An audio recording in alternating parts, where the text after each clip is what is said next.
Маданият, маалымат, спорт жана жаштар саясаты министри Азамат Жаманкуловдун катышуусунда Түрк дүйнөсүнүн жогорку окуу жайларынын студенттери үчүн Кыргызстан туризмдин өлкөсү аттуу ачык сабак өттү. Сабак Түрк дүйнөсүнүн санарип жарандыгы долбоорунун алкагында өтүп, ал Кыргыз-Түрк-Манас университети тарабынан жүргүзүлгөн. Долбоордун соңку коногу маданият министри Азамат Жаманкулов болуп, ал Кыргызстандын туристтик потенциалы, аны ишке ашырууда колдонулуп жаткан трендтерге кенен токтолду. Министр сабак учурунда туристтерди тартуу аракетин маданий иш-чара менен бирге аны ишке ашыруу механизмдерин жолго коюлушу керектигин белгиледи. Сабакка 9 өлкөдөн 76 университет катышып, жалпы 3500 студент кенен маалымат ала алды. Азамат Жаманкулов өзүнүн баяндамасында Кыргызстанда туризм тармагын өнүктүрүү мамлекеттин приоритеттүү милдеттеринин катарына кирерин белгилеп, Кыргызстандын асманга жеткен асказоолордун мекени, улуу жибек жолу жана кайталангыс көчмөн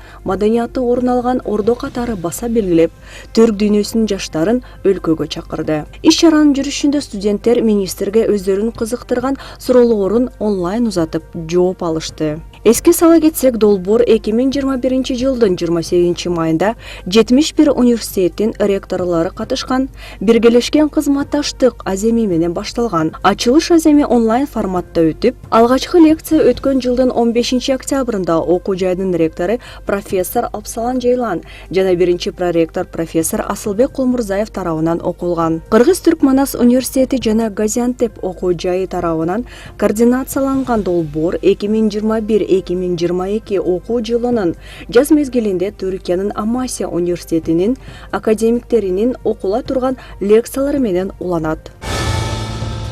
Кыргызстандын элчиси Кубанычбек Умаралиев Джибутинин Түркиядагы элчиси жана Анкарадагы дипломатиялык корпустун башчысы Аден Хусейн Абдиллахи менен жолугушту. Жолугушуунун жүрүшүндө тараптар эки тараптуу кызматташуунун маанилүү багыттары, анын ичинде эл аралык күн тартибиндеги актуалдуу маселелер боюнча пикир алмашышты.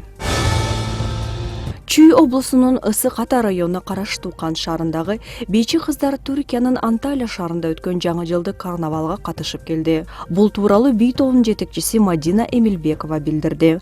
Анын айтымында майрамдык иш-чара 28 декабрдан 10 январга чейин өткөрүлгөн. Биздин кыргыз эстрада ырчылары, комузчулар менен бирге сахнада болдук. Анда улуттук бийлерибизди, испан бийи жана заманбап бийлерди дагы тартууладык. Көптөгөн таланттуулар менен тааныштык. Майрамдык иш-чарадан тышкары биз бир жума бою экскурсия кылып, шаар кыдырдык. Эмоцияларды айтып жеткире албайбыз. Улуттук тамак аштары дагы абдан сонун экен, деди ал. 2022 жылдын 10 январында чет өлкөдөгү түрктөр жана тектеш коомчулуктар башкармалыгы тарабынан ишке ашырылып жаткан стипендиялык программанын алкагында Түркиянын университеттерине окууга арыздарды кабыл алуу башталды. Программа эл аралык студенттерге жана изилдөөчүлөргө Түркиянын престиждүү университеттеринде бакалавриат, магистратура, докторантура жана изилдөө программалары үчүн стипендия алуу мүмкүнчүлүгүн берет. Стипендия эмнени камтыйт? Билим берүүнүн баасы, айлык стипендия, медициналык камсыздоо, жатакана, түрк тили курстары, бир жолку транспорттук чыгымдарды төлөө. Эки багытта. Арыздар 2022 жылдын 10 январынан 20 февралына чейин уланат.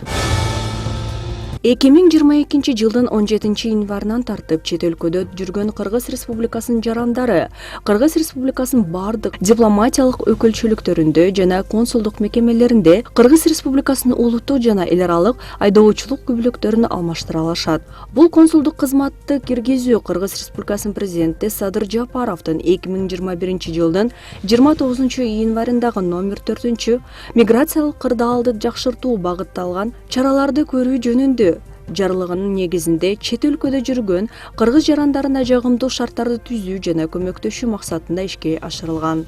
Айдоочулардын күбөлүктөрүн алмаштыруу төмөнкүдөй негиздер боюнча жүргүзүлөт. Айдоочунун күбөлүгүнүн мөөнөтү аяктаганда, айдоочунун күбөлүгүндө камтылган ээсинин жеке маалыматтары өзгөргөндө, айдоочунун күбөлүгү эскиргендиктен же бузулгандыктан пайдалана албай калганда, айдоочунун күбөлүгү жоготкондо. Белгилей кетсек, буга чейин айдоочулук күбөлүктөрдү алмаштыруу Кыргыз Республикасынын аймагында гана жүргүзүлүп келген.